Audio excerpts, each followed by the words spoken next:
ನನ್ನೆಲ್ಲ ಪ್ರೀತಿಯ ಜ್ಞಾನಪಿಪಾಸುಗಳೇ, ಶಿಕ್ಷಣಾರ್ಥಿಗಳೇ, ಸ್ಪರ್ಧಾಕಾಂಕ್ಷಿಗಳೇ, ನಿಮಗೆ ಇಂದಿನ ತರಗತಿಗೆ ಆಧಾರದ ಸ್ವಾಗತ, ಹೃದಯಪೂರ್ವಕ ನಮನಗಳು.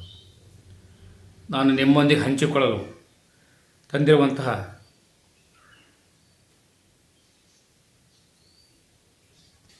ವಿಷಯ ವಸ್ತು ಕರ್ನಾಟಕದ ಏಕೀಕರಣ ಚಳವಳಿ.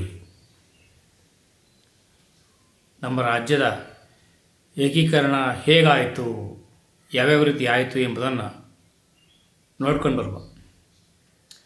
ಕರ್ನಾಟಕದ ಏಕೀಕರಣ ಚಳವಳಿಯು ಬ್ರಿಟಿಷ್ ಆಳ್ವಿಕೆ ಮತ್ತು ರಾಜಪ್ರಭುತ್ವದ ಆಡಳಿತದಲ್ಲಿ ಛಿದ್ರಗೊಂಡಿದ್ದ ಎಲ್ಲ ಕನ್ನಡ ಮಾತನಾಡುವ ಪ್ರದೇಶಗಳು ಒಂದೇ ರಾಜ್ಯದ ಅಡಿಯಲ್ಲಿ ತರುವ ಐತಿಹಾಸಿಕ ಹೋರಾಟವೇ ಕರ್ನಾಟಕದ ಏಕೀಕರಣ ಚಳವಳಿ. ಈ ದೀರ್ಘ ಅವಧಿಯಲ್ಲಿ ಶಾತವಾಹನ, ಕದಂಬ, ಗಂಗ, ಬಾದಾಮಿ ಚಾಲುಕ್ಯ, ರಾಷ್ಟ್ರಕೂಟ, ಕಲ್ಯಾಣ ಚಾಲುಕ್ಯ, ಹೊಯ್ಸಳ ಆಳ್ವಿಕೆ ನಡೆಸಿದವು. ಪ್ರಾಪ್ತವಾಗಿರುವ ಕನ್ನಡದ ಅತ್ಯಂತ ಪ್ರಾಚೀನ ಕೃತಿ ಕವಿರಾಜ ಮಾರ್ಗದಲ್ಲಿ ಕಾವೇರಿ ನದಿಯಿಂದ ಗೋದಾವರಿ ನದಿಯವರೆಗೆ ಇದ್ದ ನಾಡೇ ಕನ್ನಡ ನಾಡು ಎಂದು ಉಲ್ಲೇಖ ಇರುವುದನ್ನು ನಾವು ನೋಡಿದ್ದೇವೆ. ವಿವಿಧ ರಾಜವಂಶಗಳ ಕಾಲದಲ್ಲಿ ಆಗಾಗ್ಗೆ ಕರ್ನಾಟಕ ಗಡಿ ಹಿಗ್ಗಿದಂತೆ ಕುಗ್ಗಿದ್ದು ಉಂಟು. ಟಿಪ್ಪುವಿನ ಮರಣದ ನಂತರ ಅಖಂಡ ಕರ್ನಾಟಕ ಅನೇಕ ಸಂಸ್ಥಾನರ ಆಳ್ವಿಕೆಯಲ್ಲಿ ಹಂಚಿ ಹೋಯಿತು. ಕರ್ನಾಟಕದಲ್ಲಿ ಮೈಸೂರು ಸಂಸ್ಥಾನ, ಕೊಡಗು, ಮುಧೋಳ, ಜಮಖಂಡಿ ಮೊದಲಾದ ಹಲವಾರು ಸಣ್ಣ ಪುಟ್ಟ ಸಂಸ್ಥಾನಗಳು ಇದ್ದವು. ಉಳಿದ ಭಾಗವು ಮುಂಬೈ, ಹೈದರಾಬಾದ್ ಮತ್ತು ಮದ್ರಾಸ್ ಪ್ರಾಂತ್ಯಗಳ ಆಳ್ವಿಕೆಗೆ ಒಳಪಟ್ಟಿದ್ದವು. ಬ್ರಿಟಿಷರ ಆಡಳಿತದಲ್ಲಿ ಕನ್ನಡಿಗರು ಈ ಕೆಳಗಿನ ವಿವಿಧ ಆಡಳಿತ ಘಟಕಗಳಲ್ಲಿ ಹಂಚಿ ಹೋಗಿದ್ದರು. ಮೈಸೂರು ಸಂಸ್ಥಾನ ಒಡೆಯರ ಆಳ್ವಿಕೆಯಲ್ಲಿದ್ದ 9 ಜಿಲ್ಲೆಗಳು. ಮದ್ರಾಸ್ ಪ್ರಾಂತ್ಯದಲ್ಲಿ ನೀಲಗಿರಿ, ದಕ್ಷಿಣ ಕನ್ನಡ, ಬಳ್ಳಾರಿ ಜಿಲ್ಲೆ, ಕೊಳ್ಳೇಗಾಲ ಮತ್ತು ಮಡಿಕೇರಿ ತಾಲೂಕುಗಳು. ಮುಂಬೈ ಪ್ರಾಂತ್ಯದಲ್ಲಿ ಉತ್ತರ ಕನ್ನಡ, ಬಿಜಾಪುರ, ಧಾರವಾಡ, ಬೆಳಗಾವಿ. ಎನ್ ಕುಂಜೂರು, ಎಂ ಪಣಿಕ್ಕರ್ ಮತ್ತು ಫಜಲ್ ಅಲಿ ಒಳಗೊಂಡ ಈ ಕಮಿಟಿಯ ಶಿಫಾರಸ್ಸಿನ ಮೇರೆಗೆ 14 ರಾಜ್ಯಗಳು ಮತ್ತು 6 ಕೇಂದ್ರಾಡಳಿತ ಪ್ರದೇಶಗಳು ಅಸ್ತಿತ್ವಕ್ಕೆ ಬಂದವು.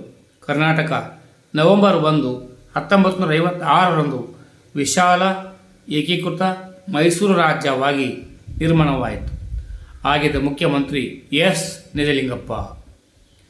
ಮಹಾಜನ್ ಆಯೋಗ ಕ್ರಿಸ್ತಶಕ 1967ರಲ್ಲಿ ಕನ್ನಡಿಗ ಭಾಷಿಕರು ಮಹಾರಾಷ್ಟ್ರದಲ್ಲೂ ಮರಾಠಿಗರು ಕರ್ನಾಟಕದಲ್ಲೂ ಹಾಗೆಯೇ ಮುಂದುವರೆದರು.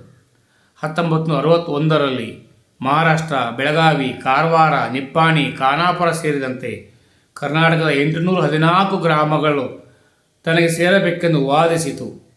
ಈ ವಿವಾದಗಳನ್ನು ಬಗೆಹರಿಸುವ ಸಲುವಾಗಿ ಮಹಾಜನ್ ಆಯೋಗವನ್ನು ನೇಮಿಸಲಾಯಿತು. 1965ರಲ್ಲಿ ಜಸ್ಟಿಸ್ ಮಹಾಜನ್ ನೇತೃತ್ವದಲ್ಲಿ ಏಕ ಸದಸ್ಯತ್ವ ಆಯೋಗ ನೇಮಿಸಿತು. ಅದು ಆಗಸ್ಟ್ 28, 1967ರಂದು ಕೇಂದ್ರ ಸರ್ಕಾರಕ್ಕೆ 196 ಪುಟಗಳ ವರದಿ ಸಲ್ಲಿಸಿತು. ವರದಿಯು ಬೆಳಗಾವಿ, ಜತ್ತ, ಅಕ್ಕಲಕೋಟ ಹಾಗೂ ಕೇರಳದ ಕಾಸರಗೋಡು 71 ಹಳ್ಳಿಗಳು ಸೇರಿದಂತೆ ಒಟ್ಟು 247 ಹಳ್ಳಿಗಳು ಕರ್ನಾಟಕಕ್ಕೂ ಸೇರಬೇಕೆಂದು ತಿಳಿಸಿತು. ಮೈಸೂರು ರಾಜ್ಯದ ಖಾನಾಪುರ, ನಿಪ್ಪಾಣಿ, ಹಳಿಯಾಳ ಸೇರಿದಂತೆ 246 ಹಳ್ಳಿಗಳು ಮಹಾರಾಷ್ಟ್ರ ಸೇರಬೇಕೆಂದು ತಿಳಿಸಿತು. ಮಹಾರಾಷ್ಟ್ರಕ್ಕೆ ಇಷ್ಟೊಂದು ಭೂಲಾಭವಾಗಲು ಮಹಾರಾಷ್ಟ್ರದವರೇ ಆದ ಆಗಿನ ಕೇಂದ್ರ ರಕ್ಷಣಾ ಸಚಿವ ವೈ ಬಿ ಚೌಹಾಣ್ ಪ್ರಭಾವ ಇದ್ದಿತು. ಈ ವರದಿಯನ್ನು ಮೈಸೂರು ಸರ್ಕಾರ ಒಪ್ಪಿತು. ಆದರೆ ಮಹಾರಾಷ್ಟ್ರಕ್ಕೆ ತೃಪ್ತಿಯಾಗಲಿಲ್ಲ. ಕಾರಣ ಆಯೋಗವು ಮಹಾರಾಷ್ಟ್ರ ಇಷ್ಟಪಟ್ಟ ಬೆಳಗಾವಿ, ಕಾರವಾರಗಳನ್ನು ತಿರಸ್ಕರಿಸಿತು. ಈ ಗಡಿ ವಿವಾದ ಇನ್ನೂ ಜೀವಂತವಾಗಿ ಹಾಗೆಯೇ ಉಳಿದಿದೆ. ನೀವೇನಾದರೂ ಬೆಳಗಾವಿ ಜಿಲ್ಲೆಗೆ ಬಂದಿದ್ದಾದರೆ ಅನೇಕ ಊರುಗಳು ಮರಾಠಿ ಕನ್ನಡ ಪದ ಮಿಶ್ರಣ ಊರುಗಳನ್ನು ನೋಡ್ತೀರಿ. ನಾವು ನೀರು ಅಂತ ಹೇಳಿದ್ರೆ ಅವರು ಪಾಣಿ ಅಂತ ಹೇಳ್ತಾರೆ. ಅಂದರೆ ನೀರು ಪಾಣಿ ಸೇರಿ ನಿಪ್ಪಾಣಿ. ಈ ನಿಪ್ಪಾಣಿ ಅವರು ಬೇಕು ಅಂತೇಳಿ ಆವಾಗಿಂದ ಕೇಳ್ತಾ ಇದ್ದರು. ಅದು ಅವರಿಗೆ ಸಿಗದೇ ಇರತಕ್ಕಂಥ ವಿಷಯ. ಇನ್ನು ದಾರ್ ಸಮಿತಿ ಕ್ರಿಸ್ತಶಕ 1948 ಭಾಷಾವರ ಪ್ರಾಂತ್ಯಗಳನ್ನಾಗಿ ವಿಭಾಗ ಮಾಡುವ ಸಲುವಾಗಿ ಈ ಕಮಿಟಿಯನ್ನು ನೇಮಕ ಮಾಡಲಾಗಿತ್ತು.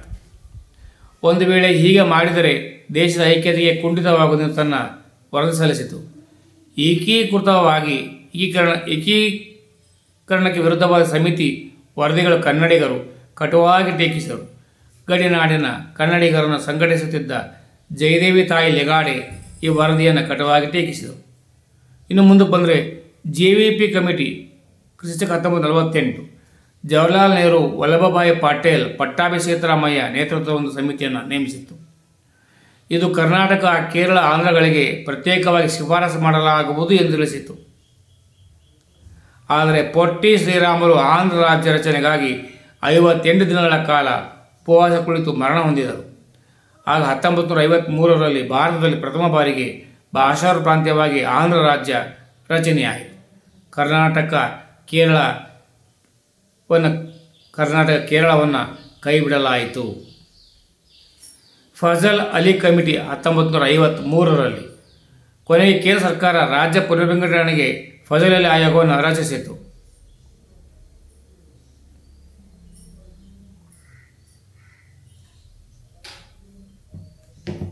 ಧನ್ಯವಾದಗಳು. ಶುಭವಾಗಲಿ. ಸರ್ವೇ ಜನೋ ಸುಖಿನೋ ಭವಂತು. ಜೈ ಹಿಂದ್, ಜೈ ಕರ್ನಾಟಕ, ಜೈ ಭಾರತ್ ಮಾತೆ.